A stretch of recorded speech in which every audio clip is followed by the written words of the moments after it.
Hey there, my fellow creatives, Adi here, and I've got something special for you in this video. A quick start guide to Figma.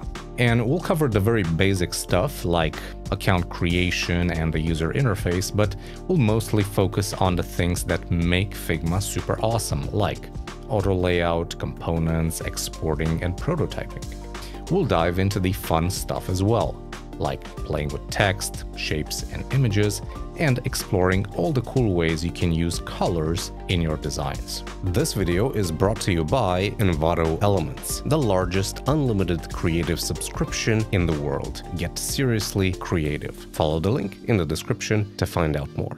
Go grab yourself a nice cup of whatever it is you're drinking and join me in a quick exploration of Figma. Go to figma.com, click the Get Started button, and to create an account, you just enter your email password and you hit the button. Alternatively, use your Google account, and that's what I'm gonna do. After you log in, you're taken to your dashboard. This is a relatively new account, so I don't have any recent files, but this is where you'll usually see them. And Figma uses the following system for organizing your work. You have teams, projects, and files. By default, Figma created a team called Jean-Luc's team, and also a default project called Team Project. Inside each project, you can create design files or FigJam boards. Don't worry about FigJam. Let's just focus on the design files for now. So to create a new file, you can just click this button, and you can just click here to rename your file.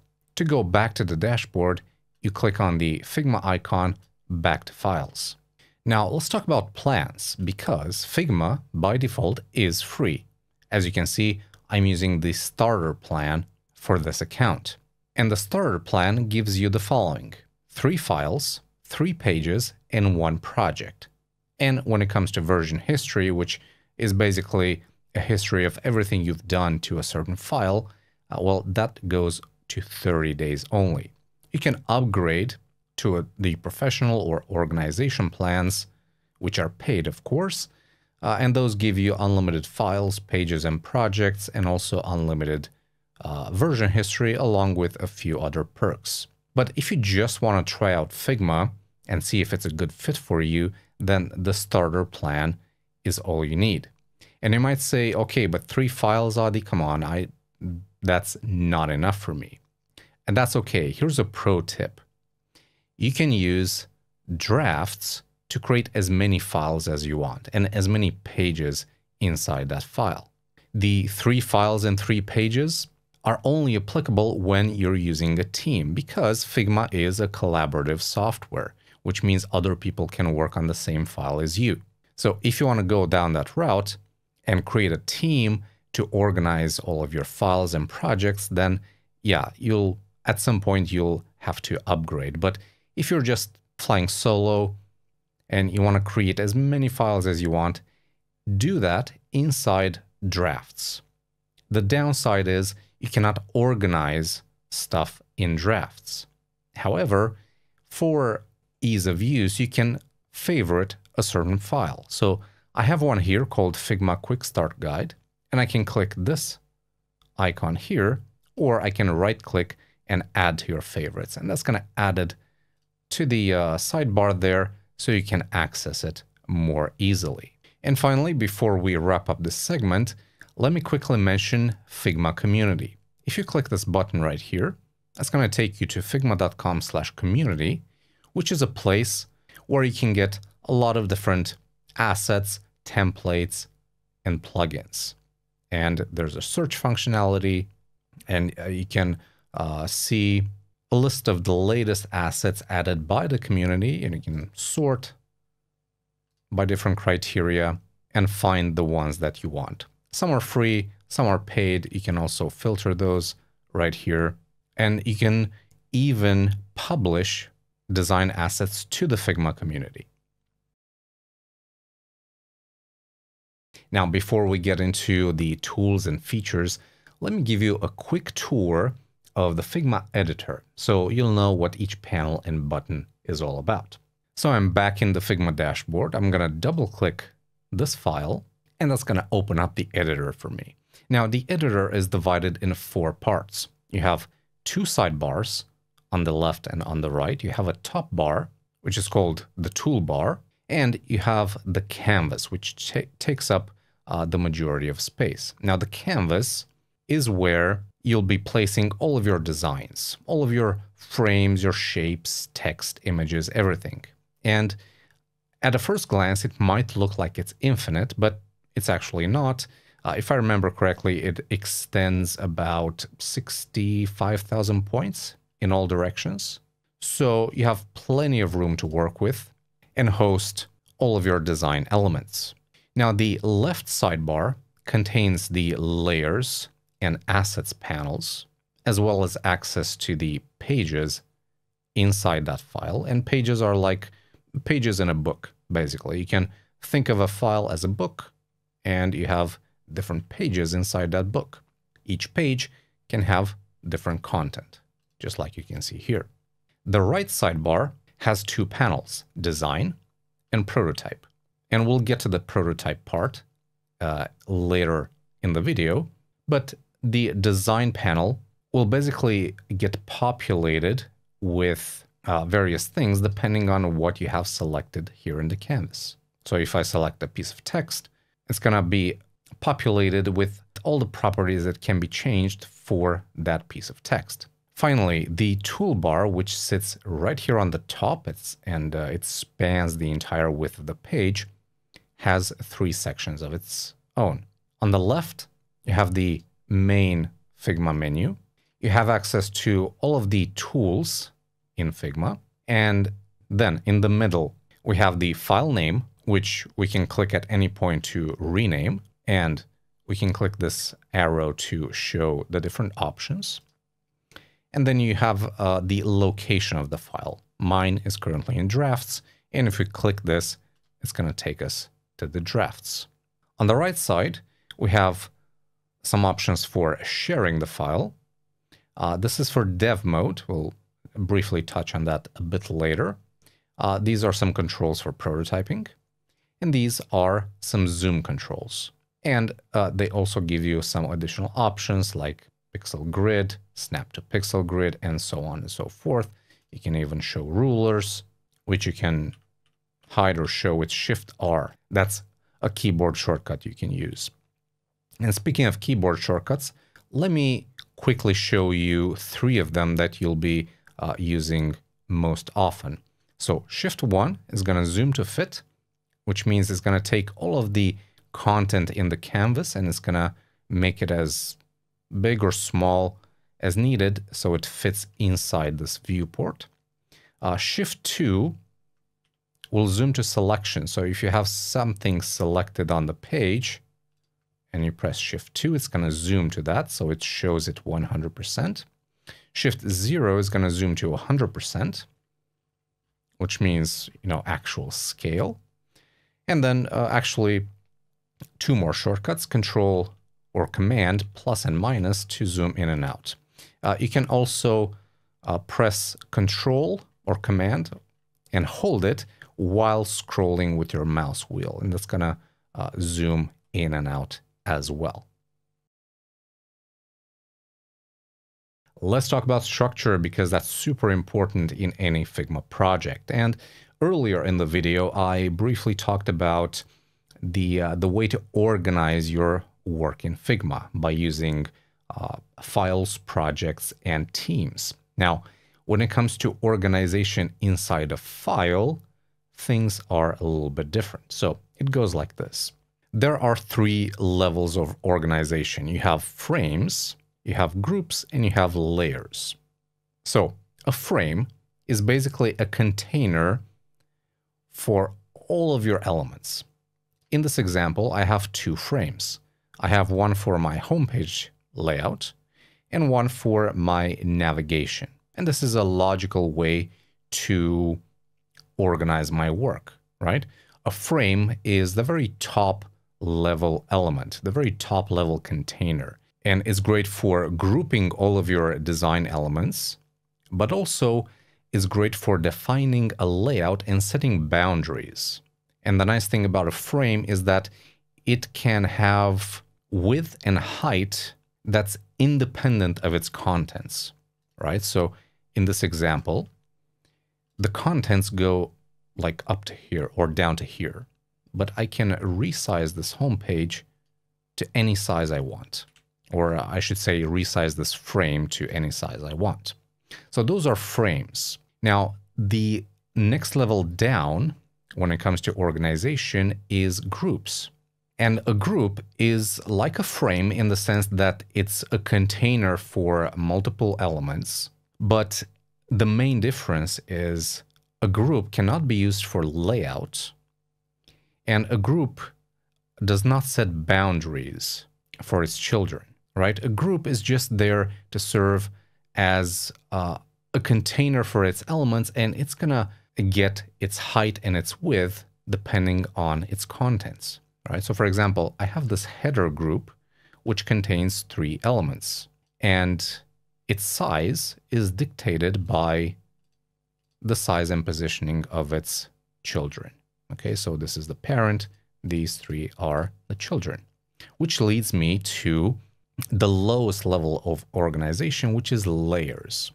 And in Figma, any kind of element you use on your canvas, either that's text, image, whatever, is represented as a layer here in the layers panel. So as you can see, we have the 2 frames, which are represented by this icon as the top level, right? And we can click the individual arrows to just expand this tree structure. So this is a layer, this is a layer, this is a layer. But being a tree structure, we have that hierarchy. We have the parent and we have the children. And so the layers will represent basically the content from my canvas. So if I go up to this header group, it contains 3 layers. And if I open up this left container, it contains another layer. And if I open that up, it contains 3 other layers. Each one of these elements, when I select them in the layer panel, they also get selected on the canvas, and vice versa. Right? It goes both ways. And layers are great in Figma because they help you organize all of the elements in your design and offer, as I said, that hierarchical structure. And it also helps you control the visibility of each element. You can click this eye icon to show or hide a certain layer. And they also determine the stacking order of elements, right? So, for example, if we go to this text, text content here, as you can see, the unlock text here is under the navigate text. But if I bring it up, that's also going to change the location visually in the canvas. That's because I'm using something called auto layout, which we'll touch in just a bit. But usually changing the position in the layers panel will change the stacking context on the canvas. And finally, since we talk about organization and stuff, I want to say that using a frame has another benefit, and that's the ability to use layout grids. If you've ever worked with CSS grids, then you probably know what I'm talking about. And a layout grid is easily added to a frame by selecting the frame and going in the design panel under layout grid and clicking the plus sign. And from here, you can choose between grid, columns, and rows. And columns, this is probably familiar to you. If you use a 12-column grid, maybe give it a margin and a gutter size, that's going to allow you to easily create layouts by giving you these semi-transparent columns you can use to align your content, like so. And these are only available on frames, not groups. So keep that in mind.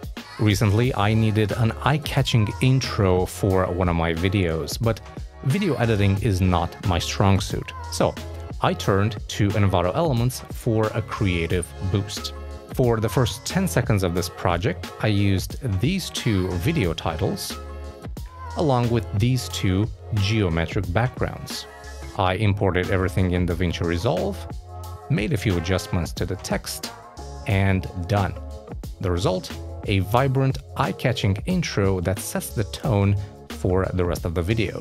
Now, I'm no Spielberg, but I love the end result, so I would highly recommend Envato Elements. Huge library of assets, one subscription, and unlimited downloads. For more info, check out the links in the video description.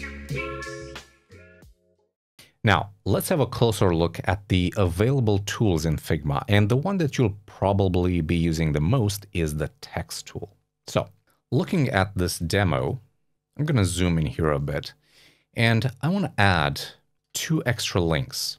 To do that, I'm going to go up to the toolbar, click on the T icon, or press T on my keyboard to engage the text tool, and then you can just click anywhere on your page, type in, and that created a new text element.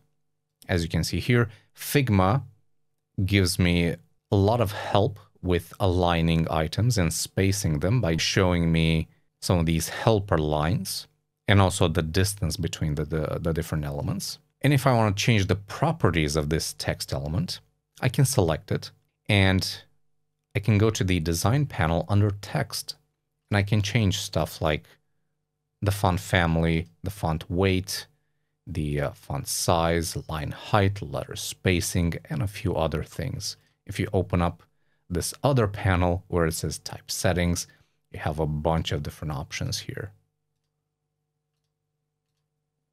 You can do underline, you can do strike through, you can change the alignment of the text, and a few other things which I won't go into right now.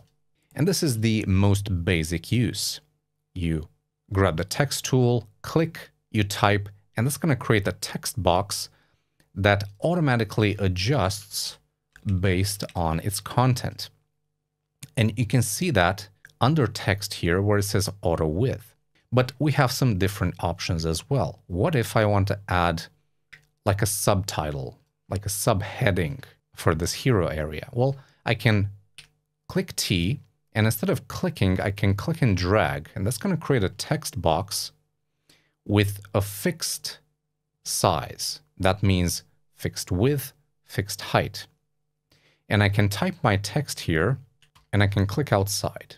Now, to adjust the width and height of this element, I can drag the sides or the corners. And I can even go in and set an auto height, which will make it as tall as the text inside.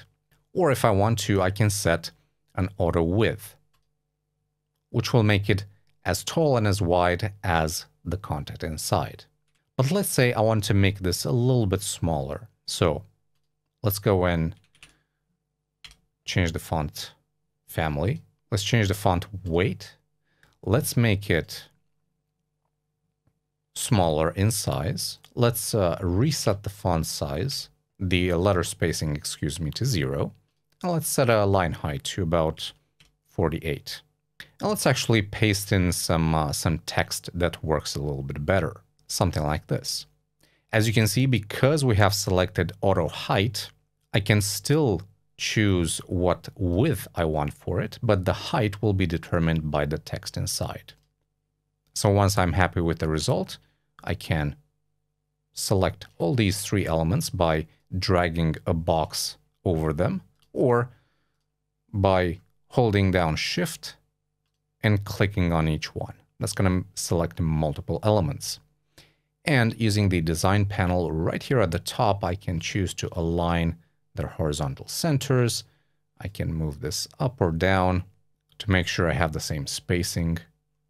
And that's how you work with the text tool. Apart from text, you might want to add shapes or images to your design. And in Figma, you can create pretty much any shape you want. And when it comes to images, you can use both a raster and vector formats. Let me show you. Let's say I want to create another character box for this selection screen. So I'm going to need a rectangle that has rounded corners. To create a shape in Figma, you just go to the toolbar, you press here, and you select rectangle or line or arrow or whatever shape you want to create from this list. In my case, I'm going to choose rectangle. So I can just click and drag and make it as tall and as wide as I want. I can reposition it like so, and I can make it wider or taller. To create the rounded corners, I can select the shape that I want to mimic. I can look in the design panel and see that for corner radius, I'm using 32 pixels. So I can select the new one. I can do the same here, or I can click and drag those handles until I get to the one I want. And then I'm going to go to fill and select the white color. Don't worry about this. We'll talk about colors in just a little bit. Now, I can select a piece of text and I can double click to edit, enter the new text. So now let's add an image. Now the images that I used here are vectors, they're illustrations, and a vector image is made of points and lines, which means it's infinitely scalable, right? I can zoom in really close to this character and everything is going to be super crispy, super sharp, no matter how big or small the image gets. So to bring in my new image, I have several options. Let's say I have it somewhere on my computer. In my case, I have it on the desktop. Well, in Figma, I can just copy from here. I can paste it in here and it's done. Or I can click and drag. That's going to do exactly the same thing. Or if I have it somewhere else in Figma, again, copy paste and you're all set. And this is also a vector image. As you can see, we zoom in, everything is nice and sharp. And in the layers panel, this is just a group of different elements, right? You can see that this image is made of the various bits and bobs. And I can select each one. I can even delete a few of these, and then I'm going to have an incomplete skeleton. So that's how you create a basic shape. Now, if you're looking for a shape that's not in here, so if you want to create something that's not a line or an arrow or a circle or ellipse or polygon or star, you can create a custom shape by going to the pen tool. Now, pen tool works like this. You create points, you can add curves, similar to what you get in Illustrator, right? So by doing that, I just created a shape and I can fill it with whatever color I want. And of course, this is editable. So if later I decide to change it, I can do that, no problem. Alternatively, I can use the pencil tool. The pencil tool is more freehand. It's still going to create a shape, but it's more freehand. And of course, I still have access to the various points. But if you want to create something custom, that's your best bet. Finally, before we wrap up, let me show you an example of how to work with a raster image. So a raster image is your typical JPEG or PNG. It's made up of pixels, not points like a vector image. And the big difference is that if you zoom in or if you make a raster image like super, super big, it's going to get pixelated. Now, let's say I want to add an image background to this hero area. A couple different ways to do that. I have an image right here that's taken from Envato Elements. Let's say I want to add this as the background. You can click and drag, And that's going to add it inside Figma as a new layer with the image as its background. As you can see here, it's under the fill. And we'll talk about fills a little bit later. But then you can take this and you can use the stacking properties of the layers and bring it all the way down. So all the other layers that are above it will be displayed above the image in the canvas. Alternatively, you can draw a shape yourself, the exact size you want the image to be. You can, of course, bring it down in the layer hierarchy. And then you can go to your computer, you can select that image, copy it, and then select the rectangle here and paste it. And that's going to apply it automatically as a background. And here's what I meant when I said that raster images are made of pixels, right? If you zoom in really close, see how this looks like? It's not as sharp as these illustrations here, right? This is super sharp because it's a vector image. This is not, because this is a raster image. But in Figma, you can work with both types. So far, I just briefly touched on the use of color in Figma. So now it's time to dive a little bit deeper. Let's start with the color picker. Let's select this button. If we go all the way down in the design panel where it says stroke, let me actually zoom in here as well. We have the color representation of what we see in the canvas. And we also have the hexadecimal code for that particular color. When we click the actual color, we get the color picker. This allows us to choose a new color, either by dragging the point here on the color spectrum, or choose a totally different color by first selecting the hue. And here we can also select the transparency. Alternatively, we have the option to enter a new hexadecimal code here in this field and also manually change the transparency of that color. And we can also choose a different color format. In Figma, we can choose between hex, RGB, which stands for red, green, blue, CSS. This is a CSS related notation for the RGB color. In this case, it's RGBA because it also includes that alpha channel for transparency. HSL stands for hue, saturation, and luminosity, I believe. Is just another model for representing color. And HSB, hue, saturation, brightness, is again another one. So by changing the hue here, it changes the value right here. You'll most likely be using hex if you're just getting started, but know that you have other options. Alternatively, you can choose a color from this list, which shows you all of the colors used in your document, very handy. Or you can grab the eyedropper tool and pick a color from anywhere on the canvas, like so. Now, in Figma, colors are usually applied to fills and borders. So for example, I selected this frame, which has a stroke added to it. It has a border, right? So that's represented as the stroke property. If I select this piece of text, then that color is applied as a fill.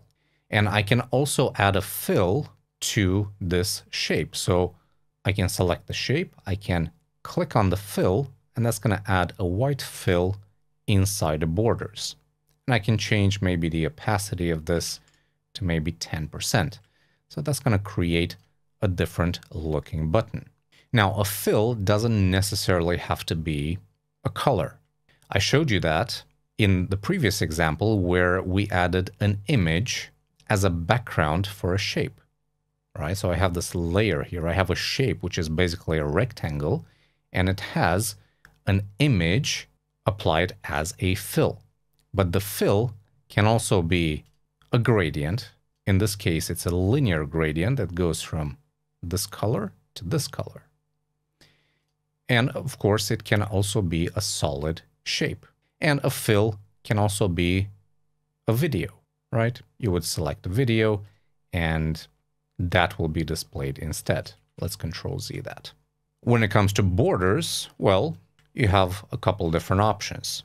So you have the color, but you also have the position of the border, inside, center, or outside. You have the border thickness, and then you can also select on which part you want to apply the border. Maybe just on the top, or maybe just on the right, or on all sides. And you have some additional options like the stroke style. You can create dashed borders, but that's a bit beyond the scope of this video. Now let me show you one of my favorite features for working with color. If I'm going to select an element in the design panel, right here under selection colors, Figma is going to list all the colors being used in that selection. So if I just select this menu, it's going to show me the 5 colors I'm using there. If I'm going to select the whole frame, it's going to show me the 7 colors I'm using in the whole frame. And if I want to change one of them, let's say I don't like this purple. I want to make this into a green. That's going to change the green here, but also right here. Fantastic feature. It's something that I've not seen in any other design software. Finally, colors can be used in more places than just fills and borders. If you click on the canvas, you can change the color of the canvas to something you like, maybe something really easy on the eyes, like this. Or you can also apply that for a shadow effect. So if you select an element and you go to Effects, you can add Drop Shadow, Inner Shadow, Layer Blur, Background Blur. But the inner and drop shadows give you the ability to use a color as the color of that shadow. Now, let me quickly show you my favorite feature in Figma and arguably the most powerful. It's called Auto Layout, and this is something that I encourage you to learn as fast as possible because it's going to massively impact the way you work. You're just going to work a lot faster and a lot more efficient. Now, we do have a larger, more in-depth course just about this feature. You can find that video on our channel, the Envato Tusk Plus channel, and you can find a link to it in the video description. But for now, let me show you the Figma auto layout in just a few minutes. Now, let me show you a problem that a lot of you might be facing. You have these 3 elements, okay? And you want to properly position them, align them, and set the correct spacing between them. So you would grab the elements, you would use the guides in Figma to align them like so, maybe even select them and align them like this, and then you would select you would move them around until you get to the proper distance between one another, and you would do the same for this one. And by the way, you saw me pressing or holding down Alt with an element selected, and when you hover on a different element, it gives you the distance between what you have selected and what you have hovered on. Fantastic feature. Okay. And while doing that, you discover, okay, this got knocked back. Let me put it back in its place. So it's a bit of a hassle, right? Thankfully, there's an easier way. So let's say we have these 3 elements. We want to have them nicely aligned and spaced. So you can select them. You can right-click, Frame Selection, and then in the Design panel, you can click Auto Layout. Click the plus sign. So this sets the vertical direction, which means the items are laid out vertically, it automatically aligns them because you have set the alignment to left, but you can change that at any time. And it also set a vertical gap, which you can change to your heart's content, either from here or by inputting a new value or by clicking with your mouse and doing this. And if at any point you decide, okay, let me align these to the middle, you can do that. You can do it in both directions, by the way, either vertically or horizontally. And you can also change the text alignment like so. If you want to go back, just Control or Command Z. And if at some point you decide, okay, I want these to be laid out horizontally, you can change their direction like this. And then you can align them like so. Although for this application, we go with a vertical 32 pixel in between. Now here's a nice part. Let's say you want, for some reason, to place your button above the text. You just select the button, click and drag, and just move it. No other calculations needed. Or you can also use up and down keys on your keyboard. Super, super simple. Now let's say you want to align these two items, right? You select them, and instead of going through the same process, frame selection and then add auto layout, you can just press Shift A. And that's going to do both things combined. It's going to create a frame and it's going to add auto layout. And then you can align them. You can set the spacing between them. You can do a lot of things with auto layout. All right, let's talk about reusability and think about the following example. You're designing a website and you have a button that you're using in pretty much every page, maybe in the footer or in the header. It doesn't matter. At some point, you decide to change the color of that button. So you go into every page and you change the color on every single copy of that button. What if you change your mind again? Or what if your client doesn't like the color? You have to do that all over again. Thankfully, in Figma, there's an easier and more efficient way of doing this with something called components. As an example, I have two frames here that each use this logo, right? I have it here and I have it here. It's the same logo. But what if I want to reuse it in other places and I want a way to be able to change that very quickly if I need to? Well, you would create a component, and a component works the following way. You have a main component, which is, I guess you could consider it a parent, and then you have an instance. An instance, I guess you can consider it a child or a copy. And the idea is, whenever you change the main component, all of the instances will update automatically. You select the logo, you go into the toolbar, and you press Create Component. Okay? Now, your component will sit in the Assets panel right here. If we look in the Layers panel, we can see that this is now colored in purple. It has a different icon here. And to create an instance of that logo, we can go to Assets and we can drag the instance from there. Let's make sure we delete the old one. So now I have in my home page, I have the main component, and in my navigation frame, I have an instance of that component. As you can see, it's represented by a different icon. So now, if I go in, I select my main component and I change its color, all of the instances will be updated automatically. And you can also see that change here in the Assets panel. It doesn't work in the other direction, right? So if I select this and I change it to this red, that's just going to change that particular instance, not the main component. So you can apply some overrides on the instances of components, but those overrides will not propagate up to the main component. Now, if you want to learn more about components in Figma, on the Envato Tuts Plus channel, we have a dedicated course called Figma Components from Zero to Hero. It's a free course. You can find links to that in the video description.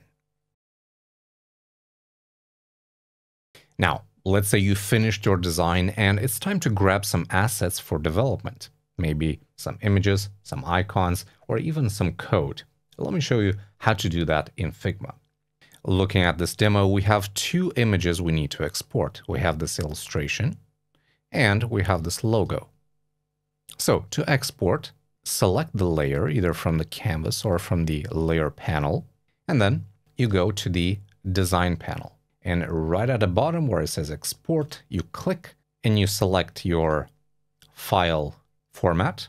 This is a vector file, so I'm going to choose SVG, and then you can click export union, which will save it to your desktop. You can do the same here. You select the illustration, and if you want to export it in more than one format, you can click the plus sign and select whichever you want. Let's say I want a JPEG, that's the original size. And let's say I want a PNG, that's 3 times the size. I can choose from the preset here. I can also add a suffix, let's say at 3 times or 3x as it was initially set. And in terms of file format, you have PNG, JPEG, SVG, and PDF. So then you click export. And that's going to create a zip file with the 3 formats we wanted.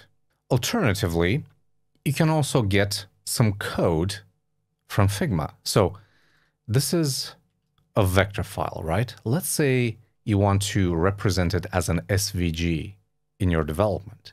Well, you can right-click, you can copy-paste as SVG, or if you want to copy the properties, you can copy them for CSS, iOS, or Android. Prototyping is like turning your static design into a clickable model, and this will help you see how different parts of your design interact with one another, and ultimately it's going to lead you to create a better user experience. Okay, so let me quickly demo how prototyping works in Figma. Now, probably the most common use of prototyping will be to make Figma go from page to page when you click on a navigation item.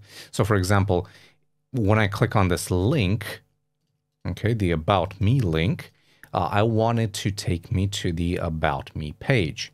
When I click on the contact link, I want it to take me to the contact page. So to enable prototyping, you would switch to the prototype panel in the right sidebar, and then you would select the link that you want to use as a trigger, and then you click the plus sign and drag.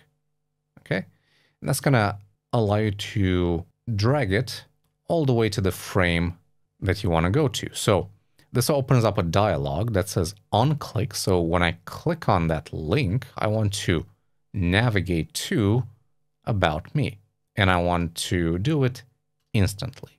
Let's do another one. Let's go down here. Let's select the contact, and I can create an interaction in another way. I can click here and I can say on click, navigate to contact. And then to see this in action, I can click on the preview here, or I can click on this little icon. And that's gonna open up like a preview. And you'll see that when I click, that takes me to the About Me page. Now, when I click here, nothing happens because right now I'm on the About frame and I didn't set any actions. The only triggers that I've set is right here on the index page, right? So I can click on the contact, it's going to give me to the contact page. Click on About, it's going to get me to the About page. If I want to make this as seamless as possible, you know, I can go to the next one, to the About page. I can select the contact link from there, and I can add another action, right? and I can select the logo, for example. I can say, okay, on click, take me to the index. Okay, so now my prototype is going to look like this. I go to the About Me, I can go to the Contact, right? And if I go to About Me and I click this, it's going to take me back to the index. So that's a very simple use of prototyping in Figma, but you don't necessarily need to use it just for jumping from page to page. You can use it for displaying a menu, for instance. So let's say that when I hover on the services link here, I want to display this overlay menu. Okay, so I'm going to select it. I'm going to add an interaction. I'm going to say, while hovering or on mouse enter, I want to open overlay, and I'm going to select the overlay menu. And I can choose a predefined position here, or I can do manual, and I can place this where I see fit. So now you'll see that as I'm entering with my mouse cursor on this link, I can display a menu. How cool is that? You know, design adventures can be tricky. Recently, I was working on a website design, and this feature section needed to show an image of the client's app. And it's a Mac app, so I wanted to present it in a special, meaningful way. So I found this Apple Pro Display mockup on Envato Elements. After importing it to Figma, I changed the image, then copied the whole thing in my project, adjusted the size and positioning, and I was done. Very simple, very fast. So check out Envato Elements for all sorts of digital assets. You need one subscription for unlimited downloads. If you want more comprehensive, more in-depth content about Figma, check out the Envato Tuts Plus YouTube channel. We have a bunch of free resources there. And if you like this video, why not give it a thumbs up? I want to thank you very much for watching. I'm Adi, and until next time, take care.